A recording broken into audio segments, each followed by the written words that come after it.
Hello बच्चों, क्या हाल चाल। आई होप सारे बच्चे मस्त होंगे, स्वस्थ होंगे। तो आज का जो टॉपिक रहने वाला है वो है सबसे पहला फंडामेंटल, जो सबसे पहले सिखाना था लेकिन पता नहीं क्यों सबसे बाद में आ गया।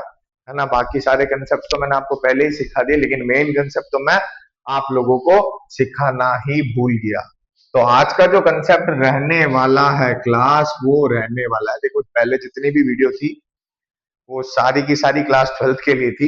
है ना, तो अभी मेरे दिमाग में आया कि अरे यार क्लास 11th को तो भूल ही गए, वहां पर भी तो इकोनॉमिक्स है। तो मैंने सोचा क्यों ना आज क्लास 11th का चैप्टर नंबर 1 जो है वो पूरे तरीके से मैं आप लोगों को क्या कर दूं, एक्सप्लेन कर दूं, ताकि 11th के बच्चे बड़े अच्छे से समझ जाए कि असल में इकोनॉमिक्स जो है वो होता क्या है। भैया हमें भी 9-10 तक यही लगता था कि पढ़ेंगे तो शायद एक आधा चैप्टर तो अभी भी याद है।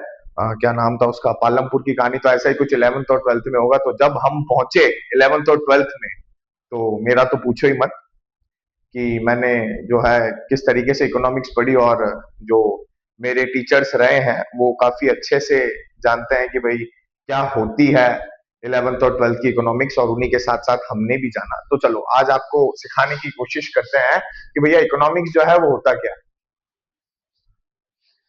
तो आज का जो टॉपिक रहने वाला है वो है माइक्रो इकोनॉमिक्स चैप्टर नंबर 1 और इंट्रोडक्शन। ध्यान से देखिएगा, इस चैप्टर के अंदर आप कितने टॉपिक जो है वो कवर करने वाले हैं। जो सबसे पहला टॉपिक रहने वाला है, जिसके पीछे है ना इतनी माथापच्ची हो रही है, उसे बोलते हैं हम इकोनॉमिक्स। उसके बाद इस चैप्टर का जो सेकंड टॉपिक है क्लास, वो है इकोनॉमी। है ना, हम चैप्टर नंबर 1 की बात कर रहे हैं, माइक्रो इकोनॉमिक्स क्लास 11।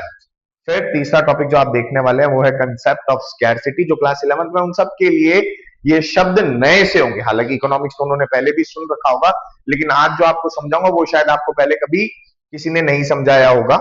है ना, central problems of an economy, positive and normative economics, और एक बहुत ज्यादा इंपॉर्टेंट टॉपिक बनता है, उसको बोलते हैं प्रोडक्शन पॉसिबिलिटी कर्व, या शॉर्ट में पीपीसी। और भी इसके बहुत सारे नाम है क्लास। है ना, production frontier, transformation line, transformation boundary, etc etc, तो आप देख लेना। लेकिन कॉमनली जो इस टॉपिक को जाना जाता है वो जाना जाता है प्रोडक्शन पॉसिबिलिटी कर्व के नाम से, या फिर पीपीसी के नाम से। ठीक है, चलिए आए हम शुरू करते हैं सबसे पहला टॉपिक, जिसका नाम है इकोनॉमिक्स। ठीक है, चलिए। है ना, अब आपको बताता हूं कि असल में इकोनॉमिक्स का मतलब जो है वो होता क्या है। देखो, है ना, ज्यादा तो नहीं, लेकिन मुझे अपने फ्रिज में कुछ चॉकलेट्स मिली क्लास, तो मैंने निकाल ली, और सारी की सारी, एक सेकंड। है ना, तो जो इकोनॉमिक्स है वो असल में है क्या? कुछ भी नहीं है विशेष सर, चॉकलेट है, ये लो। है ना, जितने बच्चे वीडियो देख रहे हैं आप ये चॉकलेट खाने की कोशिश कीजिए। ये एक, ऑब्वियस सी बात है ज्यादा ही चाहिए कि एक से तो काम चलेगा नहीं। ये लो दो, ये तीन, चार, और ठीक है पांच, और छह, सात, आठ, नौ, और ठीक है और ले लो 10 और 11। तो ये सारी की सारी चॉकलेट्स मैंने आपके सामने रख दी। तो सर आप बता क्या रहे हो, कहना क्या चाहते हो? ये चॉकलेट से तो इकोनॉमिक्स है, और है क्या? है ना, देखो यहां पर मैं एक थ्योरी लिखता हूं, उसके अंदर ह्यूमन वांट्स अनलिमिटेड। बहुत सिंपल तरीके से समझाऊंगा आपको। रिसोर्सेस लिमिटेड, उसकी वजह से एक situation that is called scarcity, और इसी सिचुएशन की वजह से जो है चॉइस क्रिएट करनी पड़ती है, और फाइनली एक डिसीजन लेना पड़ता है। ये देखो, ये रही आपकी इकोनॉमिक्स की डेफिनेशन। मैंने आपको चॉकलेट दी तो आपने बोला अभिषेक सर ना तो मैं एक खाऊंगा, ना ही मैं 1000 खा सकता हूँ। भाई सिंपल सा फंडा है, ना तो आप एक खा पाओगे, ना ही 1000 खाने की कोशिश करोगे। कहीं ना कहीं आप क्या करोगे, बीच में आकर रुकने वाले हो, है ना। लॉजिक को समझो। ह्यूमन वांट्स जो होते हैं ना क्लास, वो क्या होते हैं, अनलिमिटेड होते हैं। Got it. ह्यूमन वांट्स, अभी तो आपने बोला कि सर ना तो मैं एक खाऊंगा ना मैं 1000 खाऊंगा, तो ह्यूमन वांट्स क्या हो गए, अनलिमिटेड। हमेशा, हमेशा ही अनलिमिटेड रहने वाले हैं। जो आपके पास रिसोर्सेज है वो क्या रहने वाली है, लेस। अभी मैंने आपको चॉकलेट दी, आपने एक खाई, दो खाई, तीन खाई, चार खाई, ये क्या बयां करता है अभिषेक सर, ये यही तो बयां कर रहा है कि ह्यूमन वांट्स आर अनलिमिटेड, लेकिन जो आपका पेट है वो तो लिमिटेड है ना। पेट को आप मान लीजिए रिसोर्सेस, रिसोर्सेस क्या है, लिमिटेड है। अब इसकी वजह से एक सिचुएशन निकल कर आती है ना, ये स्कैरसिटी जो शब्द मैंने यहाँ लिखा है, ये एक प्रकार की सिचुएशन होती है। क्या होती है, एक प्रकार की सिचुएशन होती है जो कब निकल के आती है, जब ह्यूमन वांट्स अनलिमिटेड हो जाते हैं और रिसोर्सेस क्या हो जाती है, लिमिटेड हो जाती है। तो एक सिचुएशन निकल कर आती है, उसके बाद आप फाइनली क्या करते हो, एक चॉइस क्रिएट करते हो और एक डिसीजन बना लेते हो। इसी को बोला जाता है economics. It is the study of human behaviour in the presence of scarcity having relationship with choices and decision. कुछ समझ में नहीं आया तो कोई बात नहीं, मत समझो, ये आपके सामने लिख तो दिया है मैंने। Human wants are unlimited, resources are limited, एक सिचुएशन निकल के आती है जिसको बोलते हैं स्कैरसिटी। जब ये सिचुएशन निकल के आती है तो फाइनली आपको एक चॉइस क्रिएट करनी पड़ती है और एक फाइनली डिसीजन लेना पड़ता है। यही तो है इकोनॉमिक्स। और है क्या, ना तो आप एक चॉकलेट खाने वाले थे ना 1000 खाने वाले थे, कहीं ना कहीं बीच में रुकोगे। जहां बीच में रुक गए, है ना, उसी को बोल दिया जाएगा आपका फाइनल डिसीजन, या इकोनॉमिक्स के नजरिए से इक्विलिब्रियम पॉइंट। तो कितने आसानी से आप सीख गए कि इकोनॉमिक्स क्या होता है। कुछ भी नहीं सर, इकोनॉमिक्स एक स्टडी होती है जो इंसान को यह सिखाती है कि आप अनलिमिटेड चीजों को नहीं खरीद सकते हो, ना ही कंज्यूम कर सकते हो, क्योंकि आपके पास जो रिसोर्सेज है वो बहुत कम है।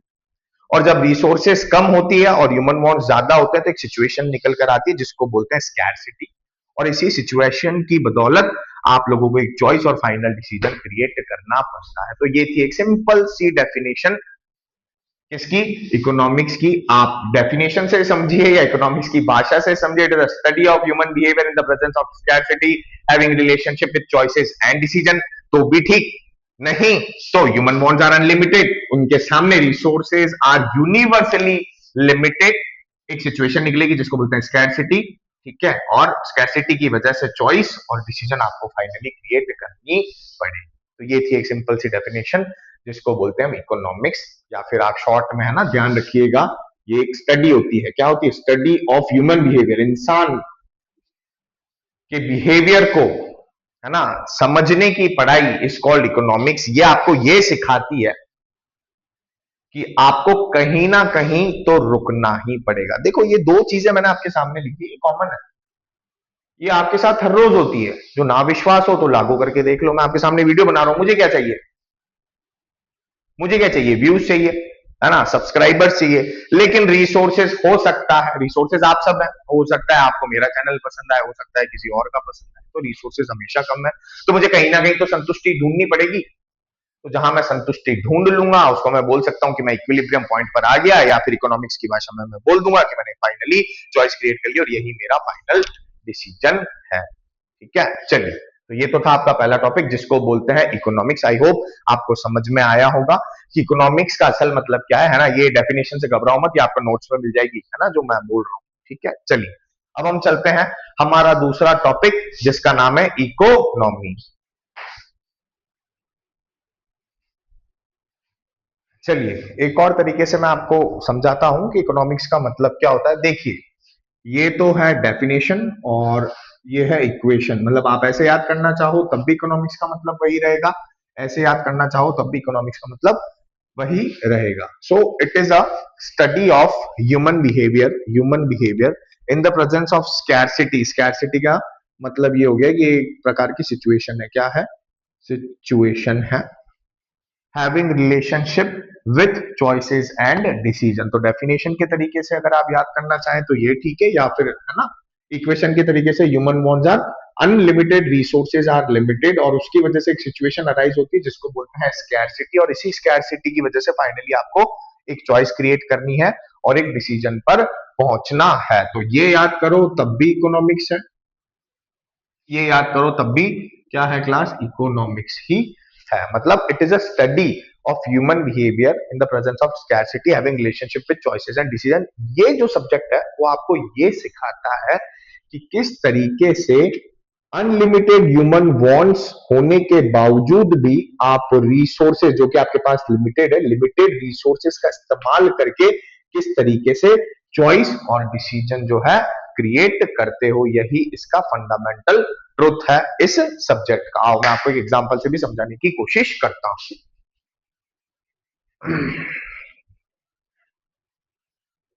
है ना, वो कहते हैं सबको सब कुछ नहीं मिलता, है ना, जितना भाग्य में लिखा होता है सिर्फ उतना ही मिलता है। तो थोड़ा थोड़ा वो कंसेप्ट भी इसी कंसेप्ट से कनेक्ट है। देखो सपोज ये एक स्टोर है ना, स्टोर मतलब हम कोई भी नाम डाल देते हैं, यहाँ लिख देते हैं रिलायंस स्टोर। ऑब्वियस सी बात है 2026 चल रहा है ना, सबको पता होगा कि रिलायंस स्टोर होता क्या है। यहाँ आप गए, है ना, यहाँ आप गए, ये आपको बता देते हैं, यू जस्ट वेंट हियर। अरे हंस ले भाई, हंसने के पैसे नहीं लगते, ठीक है। तो आप गए, आप क्या करने के लिए गए थे, एक टीवी परचेज करने के लिए गए, है ना। सपोज मेरे एग्जांपल ले लो, या चलो मेरा छोड़ो, आपका ले लो। आप गए, जितने भी बच्चे वीडियो देख रहे हैं उनमें से कोई भी एक बच्चा, है ना, जिसका नाम है XYZ, वो गया कहाँ, रिलायंस स्टोर, एक टीवी परचेज करने के लिए। ठीक है साहब, पहुंच गया, उसकी जेब में कितने हैं, 10,000 रुपए। अब जो भी बच्चा इसको अपने साथ कनेक्ट करके देख रहा है वो मुझे ये बताए कि 10,000 में क्या वो सिर्फ सीधा जाते कह देगा ये टीवी पैक कर दो, रही मुझे दे दो। नहीं नहीं नहीं, जब उसके पास 10,000 रुपए होंगे तो वो, है ना, हो सकता है ये टीवी सोनी की है, या हो सकता है LG, या हो सकता है अकाई, या हो सकता है ना, सैमसंग, सैमसंग, या हो सकता है ओनिडा। जो भी है, बहुत सारी ब्रांड चल गई है आजकल, तो आप अपने हिसाब से देख लेना, है ना, जिस भी बच्चे को खरीदनी है। तो सबसे पहली सोच उस बच्चे की क्या होगी पता है आपको, वो ये सोचेगा कि इस 10,000 में मैं ये भी ले लूं, ये भी ले लूं, ये भी ले लूं, ये भी ले लूं और ये भी ले लूं, या वो ये सोचेगा कि कौन सी बेस्ट है, एक अपने लिए ले लेता हूं और एक मैं, ठीक है, जो भी वो सोचना चाहे, एक अपने दोस्त के लिए ले लूं या किसी के भी, है ना। तो लेकिन होता असल में ऐसा नहीं है, उसके पास ये जो 10,000 है ना बच्चों, ये क्या है, ये रिसोर्स है जो कि क्या है, लिमिटेड है ना। जब भी मैं एरो नीचे करूं मतलब कम, है ना, और ऊपर करूं मतलब ज्यादा। तो ये जो 10,000 रुपए थे ये क्या है, उसके लिए एक रिसोर्स है जो कि क्या है क्लास, लिमिटेड है। तो इससे वो क्या कर सकता है, फाइनली चॉइस, भले उसके ह्यूमन वांट्स, है ना, बात को समझना आप, जो जो ट्रिक मैंने आपको समझाई देखो, है ना। तो यहां पर क्या हो रहा है, ह्यूमन वांट्स ज्यादा है। देखो संसार में इंसान की इच्छाएं कभी खत्म नहीं होती। आज मैं यहां पर हूं, आपके सामने हूं, तब मेरी इच्छा है कि भाई मेरे सब्सक्राइबर्स बढ़े या मेरे व्यूज ज्यादा हो। कल मैं कहीं पहुंच जाऊंगा तो वहां पहुंचने के बाद भी मैं यही सोचूंगा कि अब और ज्यादा हो। जहां मैं पहले नौकरी करता था वहां की सैलरी कम लगती थी, अब मैं जहां नौकरी करता हूं वहां की सैलरी कम लगती है, इसके बाद, है ना, इसके बाद मैं जहां नौकरी करूंगा वहां भी सैलरी कम लगी। तो ये तो यूनिवर्सली प्रूव है कि ह्यूमन वांट जो है ना क्लास, वो तो अनलिमिटेड ही रहने वाले हैं, लेकिन रिसोर्स जो है वो क्या होगी क्लास, लिमिटेड है, जैसा कि आप इस एग्जांपल में देख पा रहे हो। तो देखो मैंने आपको क्या सिखाया, यही तो सिखाया है कि Abhishek sir, human wants are unlimited, resources are limited. अब एक सिचुएशन निकल के आ गई स्कैरसिटी, और फाइनली एक चॉइस क्रिएट करनी पड़ेगी और एक फाइनल डिसीजन जो है वो लेना पड़ेगा अभिषेक सर। तो इसी को बोला जाता है इकोनॉमिक्स, या इसी को बोला जाता है स्टडी ऑफ ह्यूमन बिहेवियर। तो ये सब्जेक्ट बेसिकली आपको सिखाता क्या है, ये सब्जेक्ट बेसिकली आपको ये सिखाता है कि किस तरीके से जो आपके अनलिमिटेड वांट्स है उनको कम रिसोर्सेज में मैनेज करके एक फाइनल डिसीजन जो है वो आप लोगों को क्रिएट करना है। तो आई होप आपको इस एग्जाम्पल से बड़े अच्छे से समझ में आ गया होगा कि इकोनॉमिक्स का असली मतलब क्या है और ये आपकी लाइफ में किस तरीके से काम करती है। ठीक है, थैंक यू एवरीवन, चलते हैं अब अगले टॉपिक की तरफ।